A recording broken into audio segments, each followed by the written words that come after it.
ಕ್ರಿಸ್ತನ ಪ್ರೀತಿಗೆ ಪಾತ್ರರಾಗಿರುವಂತಹ ಪ್ರಿಯ ಕ್ರೈಸ್ತ ಸಭೆಯೇ ಮತ್ತೊಂದು ಆವರ್ತಿ ಒಂದು ಶ್ರೇಷ್ಠವಾದ ಸಮಯಾವಕಾಶಕ್ಕಾಗಿ ದೇವರನ್ನು ಕೊಂಡಾಡುವಂತವನಾಗಿದ್ದೇನೆ.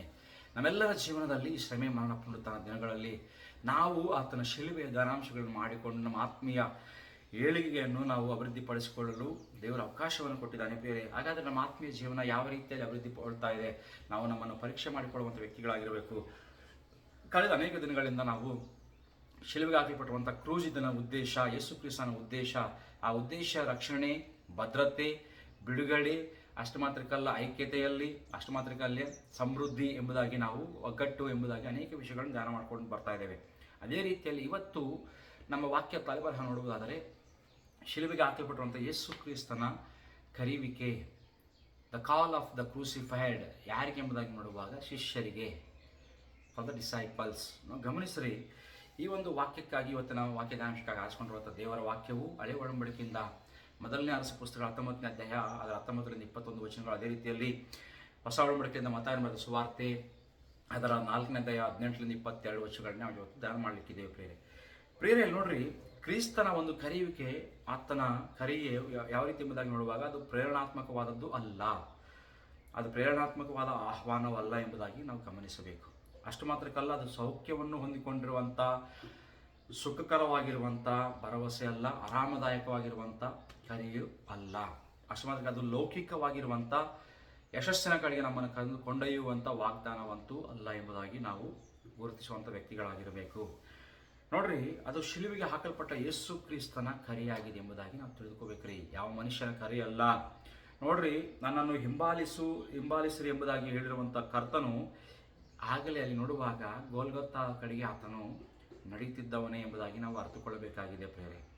ಆದ್ದರಿಂದ ಈ ಕರೆಯು ಇದು ಕೇವಲ ಸೇವೆಗೆ ಮಾತ್ರ ಅಲ್ಲ, ಆದರೆ ಶಿಲುಬೆಯಲ್ಲಿ ಪಾಲ್ಗೊಳ್ಳಲಿಕ್ಕೆ. ಇವತ್ತು ಕೆಲವರು ಅನೇಕ ಮಂದಿ ಅನ್ಕೊಂತಾರೆ, ಕರೆಯುವಿಕೆ ಎಂಬುದಾಗಿ ನೋಡುವಾಗ, ಕರೆಯುವಿಕೆ ಎಂಬುದಾಗಿ ನೋಡುವಾಗ ಸೇವೆ ಮಾಡೋದಕ್ಕೆ ಮಾತ್ರ, ಜಸ್ಟ್ ಚರ್ಚಿಗೆ ಬಂದು ಹೋಗಲಿಕ್ಕೆ, ಆತನ ಪಂಕ್ತಿಯಲ್ಲಿ ಅಷ್ಟು ಮಾತ್ರ ಕೆಲವು ವಿಷಯಗಳಿದ್ದಾವೆ, ಅದನ್ನು ನಾನು ಆಳೋ ಇಷ್ಟಪಡೋದಿಲ್ಲ. ಆದರೆ ಆ ರೀತಿಯಲ್ಲ ಶಿಲುಬೆಯ ಕರೆಯುವಿಕೆ ಎಂಬುದಾಗಿ ನೋಡುವಾಗ, ಆತನ ಶಿಲುಬೆಯಲ್ಲಿ ಸಹ ನಾವು ಪಾಲುಗಾರರಾಗಬೇಕೆಂಬುದಾಗಿ ಅದು ಕರೆಯಾಗಿದೆ ಎಂಬುದಾಗಿ ನಾವು ಅರ್ಥ ಮಾಡ್ಕೋಬೇಕು ಪ್ರೇರೆ. ಮೊಟ್ಟ ಮೊದಲನೇದಾಗಿ ಆತನ ಕರೆ ಯಾವ ರೀತಿ ಆರಂಭವಾಗ್ತದೆ ಎಂಬುದಾಗಿ ನೋಡುವಾಗ, ಸಮರ್ಪಣೆಯಿಂದ, ತಕ್ಷಣದ ಪ್ರತಿಕ್ರಿಯೆಯಿಂದ ಆರಂಭವಾಗುವುದೆಂಬುದಾಗಿ ನಾನು ಹೇಳಲಿಕ್ಕೆ ಇಷ್ಟಪಡ್ತೇನೆ. ನೋಡ್ರಿ, ಮೊದಲನೇ ಅರಸ ಪುಸ್ತಕ 9ನೇ ಅಧ್ಯಾಯದಲ್ಲಿ ಎಲಿಯನು ಎಲಿಷನ ಮೇಲೆ ತನ್ನ ಕಂಬಳಿಯನ್ನು ಹಾಕ್ತಾ ಇದ್ದಾನೆ. ಅಲ್ಲಿ ಅವಾಗ ಎಲಿಷನ್ ಇಮಿಡಿಯೇಟ್ ಆಗಿ ಅರ್ಥ ಮಾಡ್ಕೊಂಡಿರೋ ವಿಷಯ ಎಂಬುದಾಗಿ ನೋಡುವಾಗ, ನೋಡ್ರಿ, ಆತನು ಮಾಡ್ತಿರುವಂಥ ಕೆಲಸಗಳನ್ನು ಏನೆಂಬುದಾಗಿ ನೋಡುವಾಗ, ತನಗಿರುವಂಥ ಎತ್ತುಗಳನ್ನು ಆತನು ವಧೆ ಮಾಡಿಬಿಟ್ಟಿದ್ದಾನೆ. ಅಂದರೆ ಅಷ್ಟು ಮಾತ್ರ ತನಗಿರುವಂಥ ಉಪಕರಣಗಳನ್ನು ಆತನು ಸುಟ್ಟು ಹಾಕಿದ್ದಾನೆ. ಎಲ್ಲವನ್ನು ಮಾಡಿ ಆ ಒಂದು ಎತ್ತುಗಳಿಂದ ಎಲ್ಲ ಔತಣವನ್ನು ಸಿದ್ಧ ಮಾಡಿ ಅಲ್ಲಿ ಮುಗಿಸ್ತಾ ಇದ್ದಾನೆ. ಅದರ ಅರ್ಥ ಏನೆಂಬುದಾಗಿ ನಾವು ಒಳಗೆ ಅಂತರ ಆಳಾಗಿ ನಾವು ಆಲೋಚನೆ ಮಾಡೋದಾದರೆ, ಅವನು ತನಗಿರುವಂಥ ಎಲ್ಲ ಹಳೆಯ ಭದ್ರತೆಯನ್ನು ಅಲ್ಲಿ ನಾಶನ ಮಾಡ್ತಾ ಇದ್ದಾನೆ. ಪ್ರಿಯರೇ, ಅದೇ ರೀತಿಯಲ್ಲಿ ಹೊಸ ಒಡಂಬಡಿಕೆಯಲ್ಲಿ ಮತ್ತಾಯನ ಬರೆದ ಸುವಾರ್ತೆ 4ನೇ ಅಧ್ಯಾಯದಲ್ಲಿ 18ರಿಂದ 22 ವಚನಗಳು ನೋಡುವಾಗ, ಶಿಷ್ಯರು ತಕ್ಷಣವೇ ಹೇಳುತ್ತಲೇ ಎಂಬುದಾಗಿ ನಮ್ಮ ಕನ್ನಡ ಬೈಬಲ್ ಟ್ರಾನ್ಸ್ಲೇಷನಲ್ಲಿ ಹೇಳ್ತಾರೆ. ಅಂದರೆ ಯೇಸು ಸ್ವಾಮಿ ನನ್ನನ್ನು ಹಿಂಬಾಲಿಸಿರಿ ಎಂಬುದಾಗಿ ಹೇಳುತ್ತಲೇ ತಮಗಿರುವಂಥ ಎಲ್ಲ ಬಳೆಗಳನ್ನು, ಹಡಗುಗಳನ್ನು ಎಲ್ಲವನ್ನು ಬಿಟ್ಟು ಆತನನ್ನು ಹಿಂಬಾಲಿಸಿದ್ದಾರೆ ಎಂಬುದಾಗಿ ವಾಕ್ಯದಲ್ಲಿ ನೋಡ್ತಾ ಇದ್ದೇವೆ. ಶಿಲುಬೆಯ ಕರೆಯು ಅದು ಏನು ತೋರಿಸ್ತಾ ಎಂಬುದಾಗಿ ನೋಡುವಾಗ, ಎರಡನೇದು ತಕ್ಷಣೆಯ ಸಮರ್ಪಣೆಯನ್ನು ಅಪೇಕ್ಷಿಸುವಂಥದ್ದಾಗಿದೆ, ಅದು ಬೇಡುವಂಥದ್ದಾಗಿದ್ದರೆ ತಕ್ಷಣ ಇಮಿಡಿಯೇಟ್ ರಿಯಾಕ್ಷನ್ ಬೇಕು, ಇಮಿಡಿಯೇಟ್ ಕಮಿಟ್ಮೆಂಟ್ ಬೇಕು. ಯಾಕಂದರೆ ಕೆಲವು ನಾವು ಶಿಲುಬ ಕರೆ ಎಂಬುದಾಗಿ ನೋಡುವಾಗ, ಒಂದು 2 ತಿಂಗಳು ಬಿಟ್ಕೊಂಡು ಬರ್ತೀನಿ ರೀ, ಎಲ್ಲ ನಾನು ಮುಗಿಸ್ಕೊಂಡು ಬರ್ತೀನಿ ರೀ, ನನ್ನ ಮನೆ ಮಕ್ಕಳ ಒಂದು ಭವಿಷ್ಯತ್ಗಳನ್ನು ಕಟ್ಟಿ ಬರ್ತೇನೆ, ನಾನು ಮನೆ ಕಟ್ಟಿ ಬರ್ತೇನೆ, ಅಥವಾ ಇನ್ನೊಂದು ಪ್ರತ್ಯಾಮ್ನಾಯವನ್ನು ಕೆಲಸವನ್ನೆಲ್ಲ ನಮ್ಮ ಮನೆಯವ್ರಿಗೆ ಮಾಡಿಕೊಟ್ಟು ಬರ್ತೇನೆ, ಇದು ಅಲ್ಲ ಶಿಷ್ಯತ್ವಕ್ಕೆ ಕರೆಯುವಿಕೆ ಎಂಬುದಾಗಿ ನೋಡುವಾಗ, ಶಿಷ್ಯರಾಗಿರಲಿಕ್ಕೆ ಕರೆ ಏನೆಂಬುದಾಗಿ ನೋಡುವಾಗ, ಶಿಲುಬೆಯ ಕರೆ ಏನೆಂಬುದಾಗಿ ನೋಡುವಾಗ ಪ್ರೇರೆ, ತಕ್ಷಣದ ಸಮರ್ಪಣೆಯನ್ನು ಕೋರುವಂಥದ್ದಾಗಿದೆ. ಅಷ್ಟು ಮಾತ್ರಕ್ಕಲ್ಲ, ಎರಡನೇದಾಗಿ ನೋಡುವಾಗ ಇನ್ನೂ ಮಾತು ನೋಡುವುದಾದರೆ ಅದು ಯಾವ ಕರೆ ಎಂಬುದಾಗಿ ನೋಡುವಾಗ, ಸಾಯೋದಕ್ಕೆ ಕರೆ ಎಂಬುದಾಗಿ ನಾನು ಹೇಳಲಿಕ್ಕೆ ಇಷ್ಟಪಡ್ತೇನೆ. ಅದಕ್ಕೋಸ್ಕರ ಯೇಸುಸ್ವಾಮಿ ತಾನು ಆಲ್ರೆಡಿ ಆ ಮಾತನ್ನು ಹೇಳ್ತಾನೆ ತನ್ನ ಶಿಷ್ಯರಿಗೆ 16ನೇ ಅಧ್ಯಾಯ 24 ವಚನದಲ್ಲಿ ನೋಡುವಾಗ, ತನ್ನನ್ನು ಹಿಂಬಾಲಿಸುವಂಥವನು ಏನು ಮಾಡಬೇಕೆಂಬುದಾಗಿ ನೋಡುವಾಗ, ತನ್ನನ್ನು ತಾನೇ ನಿರಾಕರಿಸಿಕೊಂಡು ಶಿಲುಬೆಯನ್ನು ಹೊತ್ತುಕೊಂಡು ನನ್ನನ್ನು ಹಿಂಬಾಲಿಸಲಿ ಎಂಬುದಾಗಿ ಹೇಳ್ತಾನೆ. 3 ವಿಷಯಗಳು ನೋಡ್ತಾ ಇದ್ದೇವೆ. ಶಿಲುಬೆ ಎಂಬುದಾಗಿ ನೋಡುವಾಗ ಸಾವು, ಯಾಕೆಂದರೆ ನೋಡಿ ಪ್ರಿಯರೇ, ಆ ಕರೆಯು ಅದು ಯಾವುದಕ್ಕೆ ಸಾವು ಎಂಬುದಾಗಿ ನೋಡುವಾಗ ಅಹಂಕಾರಕ್ಕೆ ಸಾವು, ಅಷ್ಟು ಮಾತ್ರಕ್ಕಲ್ಲ ಸ್ವಾರ್ಥದ ಜೀವನಕ್ಕೆ ಸಾವು, ಅಷ್ಟು ಮಾತ್ರಕ್ಕಲ್ಲ ಸ್ವಯಂ ಇಚ್ಛೆಗೆ ಸಾವು ಎಂಬುದಾಗಿ ನೋಡ್ಬೋದು. ಅನೇಕ ಇಚ್ಛೆಗಳ ಮನುಷ್ಯನ ಜೀವನದಲ್ಲಿ ಅದೆಲ್ಲದಕ್ಕೂ ಸಾವು ಎಂಬುದಾಗಿ ನಾನು ಹೇಳಲಿಕ್ಕೆ ಇಷ್ಟಪಡ್ತೇನೆ ಪ್ರಿಯರೇ. ಎಲ್ಲ ಸಾಮಾಜಿಕವಾದ ಭದ್ರತೆಗೆ ಸಾವು ಎಂಬುದಾಗಿ ನಾನು ಹೇಳಲಿಕ್ಕೆ ಇಷ್ಟಪಡ್ತೇನೆ. ಶಿಷ್ಯತ್ವ ಅನ್ನೋದು ಯಾವಾಗ ಆರಂಭವಾಗ್ತದೆ ಎಂಬುದಾಗಿ ನೋಡುವಾಗ ನಮ್ಮಲ್ಲಿರುವ ಸ್ವಯಂ ನಾನೇ, ನನ್ನದೇ, ನಾನೇ ಎಲ್ಲ ಅನ್ನುವ ಆ ಕಾರ್ಯ ಯಾವಾಗ ಸಾಯುತ್ತದೋ ಅವಾಗ ಶಿಷ್ಯತ್ವವು ಆರಂಭವಾಗುವಂಥದ್ದಾಗಿದೆ ಎಂಬುದಾಗಿ ನಾವು ಅರ್ಥ ಮಾಡ್ಕೊಳ್ಬೇಕು.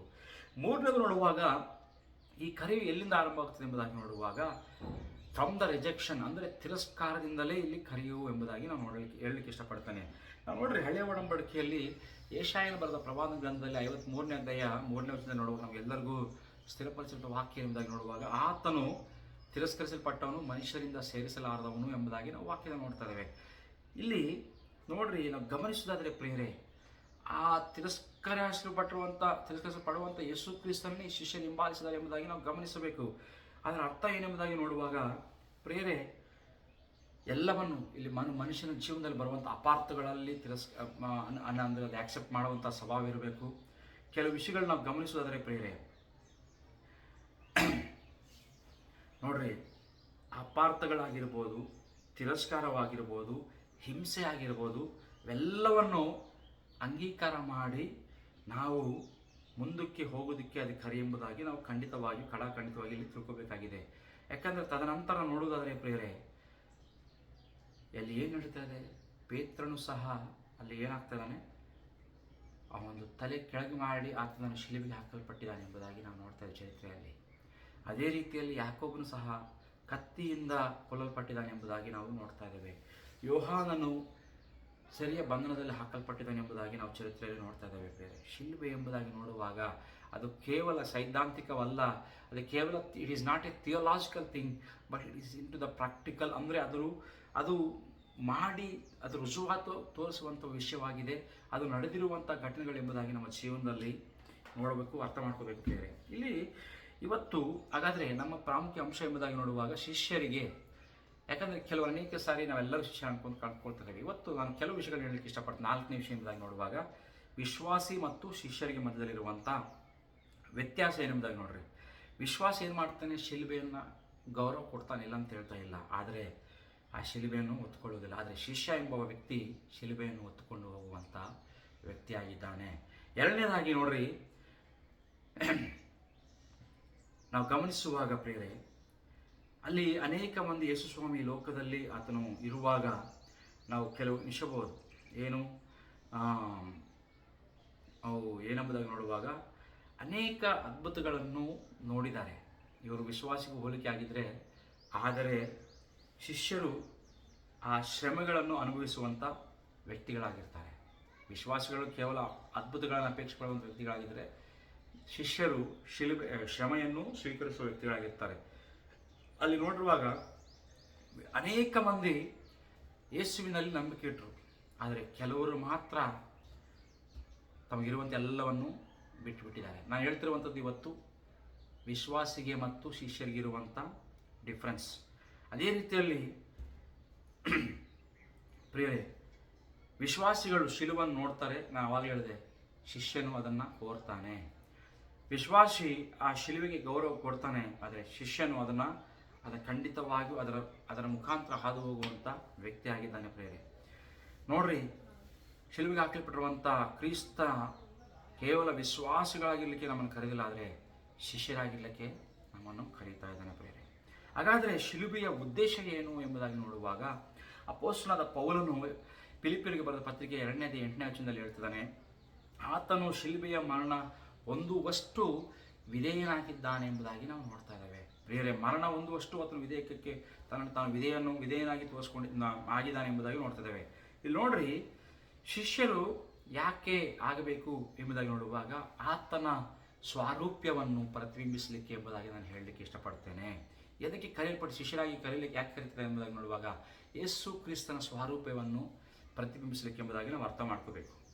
ಶಿಲುಬೆಯ ಕರೆಯು ಏನನ್ನು ನಮ್ಮ ಜೀವನದಲ್ಲಿ ಅದು ಹುಟ್ಟು ಹಾಕುವಂಥದ್ದು ಎಂಬುದಾಗಿ ನೋಡುವಾಗ ನಮ್ಮಲ್ಲಿ ವಿನಯವನ್ನು ಹುಟ್ಟು ಹಾಕುವಂಥದ್ದಾಗಿದೆ, ನಮ್ಮಲ್ಲಿ ತಗ್ಗಿಸಿಕೊಳ್ಳುವ ಸ್ವಭಾವವನ್ನು ಹುಟ್ಟು ಹಾಕುವಂಥದ್ದಾಗಿದೆ, ನಮ್ಮಲ್ಲಿ ವಿಧೇಯತ್ವ ಹುಟ್ಟು ಹಾಕುವಂಥದ್ದಾಗಿದೆ. ಅಷ್ಟು ಮಾತ್ರದಲ್ಲ, ಆತ್ಮೀಯತೆಯಲ್ಲಿ ಒಂದು ದೃಢವಾದ ಅಧಿಕಾರವನ್ನು ಕೊಡುವಂಥದ್ದಾಗಿದೆ. ಅಷ್ಟು ಮಾತ್ರಕ್ಕಲ್ಲ, ನಿತ್ಯ ಫಲವನ್ನು ನಮಗೆ ಉಂಟು ಮಾಡುವಂಥದ್ದಾಗಿದೆ. ಪ್ರಿಯರೇ, ಬೆಸ್ತರು ಅಥವಾ ಮೀನುಗಾರರು ಕೇವಲ ಮೀನುಗಳು ಮಾತ್ರ ಇರಲಿಕ್ಕೆ ಸಾಧ್ಯವಾದರೆ, ಗಮನಿಸ್ರಿ, ಇಲ್ಲಿ ನಾವು ಶಿಲುಬೆಯನ್ನು ಹೊರುವಂಥ ಶಿಷ್ಯನು ಆತ್ಮಗಳನ್ನು ಹಿಡಿಯುವಂಥ ವ್ಯಕ್ತಿಯಾಗಿ ಇಲ್ಲಿ ನಾವು ಕಾಣಬಹುದು. ಪ್ರಿಯರೇ, ವೈಯಕ್ತಿಕವಾದ ಇವತ್ತು ಪ್ರಶ್ನೆ ನಿನ್ನ ನನ್ನ ಜೀವನದಲ್ಲಿ, ಇವತ್ತು ಕೂಡ ಯೇಸು ಕ್ರಿಸ್ತನು ಶಿಲುಬೆಗೆ ಹಾಕಲ್ಪಡುವಂಥ ಯೇಸು ಕ್ರಿಸ್ತನು ನಮ್ಮ ಜೀವನ ಎಂಬ ದಡಕ್ಕೆ ಬಂದು ನಮ್ಮನ್ನು ಕೇಳ್ತಿರುವಂಥ ಪ್ರಶ್ನೆ ಏನೆಂಬುದಾಗಿ ನೋಡುವಾಗ, ನನ್ನನ್ನು ಹಿಂಬಾಲಿಸು. ಹಾಗಾದರೆ ನಿನ್ನ ಬಲಿಗಳು ಇವತ್ತು ಏನಾಗಿದೆ? ನಿನ್ನ ಎತ್ತುಗಳು ಏನಾಗಿದೆ ಪ್ರಿಯರೇ? ನಿನ್ನ ಒಂದು ನೇಗಿಲು ಯಾವುದಾಗಿದೆ? ನಿನ್ನ ಗರ್ವ ಏನಾಗಿದೆ? ಇವತ್ತು ಯಾವುದು ನಿನ್ನನ್ನು ಅಡ್ಡಿಪಡಿಸ್ತಾ ಇದೆ? ಆತನ ಹಿಂಬಾಲಿಸು ಎಂಬುದಾಗಿ ಹೇಳುವಾಗ ನಿನ್ನ ಜೀವನದಲ್ಲಿ ಅಡ್ಡಿಯಾಗಿ ಬರುವಂಥ ವಿಷಯಗಳು ಏನಾಗಿದ್ದಾವೆ? ಎಲೀಷನ ನೋಡ್ರಿ, ನಮ್ಮ ಅಲ್ಲಿ ಸಂಘಟಕಲ್ಲಿ ವಿಷಯಗಳನ್ನು ಗಮನಿಸುವಾಗ, 12 ಎತ್ತಿನ ಜೋಡಿಗಳನ್ನು ಹೊಂದಿಕೊಂಡಿರುವಂಥ ನೋಡುವಾಗ, ಆ ಹೊಲವನ್ನು ಉಳ್ತಿದ್ದಾನೆ ಎಂಬುದಾಗಿ ನೋಡುವಾಗ ಆತನ ಸ್ಥಿರತ್ವ, ಆತನ ಸಂಪನ್ಮೂಲ ವಿಷಯಗಳಲ್ಲಿ ಆತನ ಅಂದರೆ ಆರ್ಥಿಕವಾಗಿ ಚೆನ್ನಾಗಿ ಒಳ್ಳೆಯ ಸ್ಥಿತಿಯಲ್ಲಿದ್ದಾನೆ ಎಂಬುದಾಗಿ ನಮ್ಗೆ ಅರ್ಥವಾಗ್ತಿದೆ ಪ್ರಿಯರೇ. ಶಿಷ್ಯರು ಕೂಡ ಮೀನುಗಾರಿಕೆ ಒಳ್ಳೆಯ ವಿಷಯದಲ್ಲಿ ಇದ್ದಾರೆ ಅವರು, ಆದರೂ ಸಹ ಎಲ್ಲವನ್ನು ಬಿಟ್ಟು ಅವರು ಆ ಒಂದು ಕರೆಯುವಿಕೆಗೆ ವಿಧೇಯರಾಗಿದ್ದಾರೆ ಎಂಬುದಾಗಿ ನಾವು ಗಮನಿಸಬಹುದು. ಪ್ರಿಯರೇ, ಇವತ್ತು ಯೇಸು ಕ್ರಿಸ್ತನ ನಿನ್ನನ್ನು ಕರೀತಾ ಇದ್ದಾನ, ಅಥವಾ ನೀನು ಆತನಿಗೋಸ್ಕರ ಯಾವುದೆಲ್ಲವನ್ನು ಬಿಡಲಿಕ್ಕೆ ಸಿದ್ಧವಾಗಿದೆಯೋ ಇಲ್ಲವೋ? ಆತನ ಶಿಷ್ಯನಾಗಿರಲಿಕ್ಕೆ ಕೆಲವು ವಿಷಯಗಳನ್ನು ಬಿಡಬೇಕಾಗಿದೆ, ಕೆಲವು ವಿಷಯಗಳು ನಮ್ಮಲ್ಲಿ ಬದಲಾಗಬೇಕಾಗಿದೆ.